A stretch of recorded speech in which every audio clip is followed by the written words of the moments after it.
Pakistan super league PSL season 8 में लाहौर और रावलपिंडी में होने वाले मैचेस की टिकटों की फरोख्त का शेड्यूल जारी कर दिया गया है।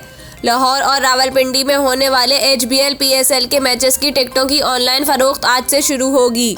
लाहौर में 19 मार्च को होने वाले फाइनल की VIP टिकट की कीमत 7,000 रुपये मुकर्रर की गई है। इसके अलावा प्रीमियम टिकट 4,000 और फर्स्ट क्लास 1,200 और 2,500 रुपए का होगा। दूसरी जानिब विमेन के नुमाइशी मैचेस सुपर विमेन और विमेन्स वंस के दरमियान खेले जाएंगे। विमेन मैचेस भी PSL के मैचेस की टिकट पर ही देखे जा सकेंगे।